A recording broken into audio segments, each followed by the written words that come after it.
রাস্তায় এবং ট্রেনে ঘুরে ঘুরে কোরআন তেলাওয়াত করেই মক্কায় গিয়ে হজ করার স্বপ্ন দেখতেন অন্ধ হাফেজ মোহাম্মদ রিফাতুল ইসলাম। ফেসবুকের মাধ্যমে অন্ধ এই হাফেজের সন্ধান পান ঢাকা বিশ্ববিদ্যালয়ের পরীক্ষা নিয়ন্ত্রক মোহাম্মদ বাহালুল হক চৌধুরী, যিনি অন্ধ এই হাফেজের স্বপ্ন বাস্তবায়িত করার জন্য করছেন সাহায্য। আমি মূলত রাস্তায় তেলাওয়াত করি, এটাই হচ্ছে আমার মূল কাজ, যেটা আমার চলার, যেহেতু অন্ধ মানুষ সেই হিসাবে আমি রাস্তায় রাস্তায় তেলাওয়াত করি। আমারও আল্লাহর ঘর তওয়াফ করা, বাইতুল্লাহ শরীফ জিয়ারত করা ইনশাল্লাহ এটা আমার শুরু থেকেই আকাঙ্ক্ষা আসা।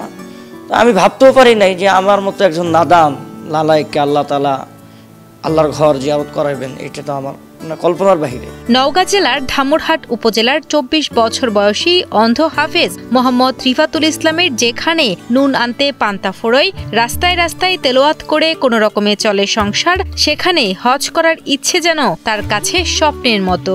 তবে রিফাতুল ইসলামের এই স্বপ্নই এবার পূরণ করতে এগিয়ে আসছেন ঢাকা বিশ্ববিদ্যালয়ের পরীক্ষা নিয়ন্ত্রক বাহালুল হক চৌধুরী। সামাজিক যোগাযোগ মাধ্যমে হাফেজ রিফাতুল ইসলামের কোরআন তেলাওয়াত দেখে নিজের ফেসবুক পেজে এই অন্ধ হাফেজের সন্ধান চেয়ে একটি পোস্ট দেন তিনি। তার কিছুক্ষণ পরই হাফেজ রিফাতুল ইসলামকে খুঁজে পান বলে জানান পরোপকারী এই মানুষ। আমি এর একটা ভিডিও, ওই ভিডিওটা আপলোড করে দিলাম, এই অন্ধ হাফেজ সাহেবকে কেউ চিনো কিনা। 1 ঘন্টার মধ্যে এক ছাত্র ফোন করে বললো যে স্যার আমি তাকে চিনি, চিনলে আমার নাম্বার দিয়ে দিলাম, সে অমুক অমুক, তার টেলিফোন নাম্বারেই। পাসপোর্ট থেকে শুরু করে এই দৃষ্টি প্রতিবন্ধীর হজে যাবার সমস্ত খরচই বহন করবেন বাহালুল হক। ইতোমধ্যে পাসপোর্ট করার জন্য নিয়েছেন প্রস্তুতি। সবকিছু ঠিকঠাক হয়ে গেলে মক্কায় যাওয়ার জন্য ৩ লাখ টাকা জমা দিবেন বলেও জানান দয়ালু বাহালুল হক চৌধুরী। আমি তাৎক্ষণিক ফোন করলাম, জিজ্ঞাসা করলাম হাফেজ সাহেব, আমি পরিচয় দিছি, আপনি কি এটা হজে যাবেন? তখন সে তো আবেগে আপ্লুত হয়ে গেল, স্যার আমি হজে আমাদের টাকা পাই, টাকা তো আল্লাহ দিবে, আপনি যাবেন কি না? তারপর সে বলল স্যার আমার তো পাসপোর্ট কিছু নাই, এই আল্লাহ পাসপোর্ট আমি দেখবো। তারপরে সে গাজীপুর থেকে আসলো, বলছে যে আমি মেট্রোতে আসবো, নাম্বারকে আপনার নাম বিলবে, আমি আপনাকে রিসিভ করবো। আমি সকাল থেকে দাঁড়িয়েছিলাম, অন্তর্ভুক্তি চিনি না, তারপর আপনাগুলোকে দেখা। সামাজিক কাজ করতে ভালো লাগা থেকেই অসহায়দের সাহায্য করেন তিনি।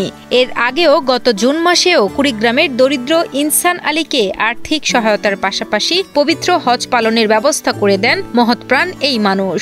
তার এই মানবিক কাজ বেঁচে থাকা পর্যন্ত অব্যাহত থাকবে বলেও জানান তিনি। সামাজিক কাজ করতে, মানুষ বাঁচতে করতে, সামাজিক কাজ করতে, আমি যেখানে এরকম আল্লাহর অলিদের সন্ধান পাই, গরিব হজের তাদের কাছে যাই। আমি যদি আগামীবার আয়ু রাখে, যদি আগামীবার আল্লাহ যদি আমাকে নেয়, আমাকে না নিলেও আমি এরকম যে কদিন বাচ্চা আছি প্রতিবার 2-1 জন আমার সামর্থ্য অনুযায়ী পালানোর চেষ্টা করবো আল্লাহর কাছে।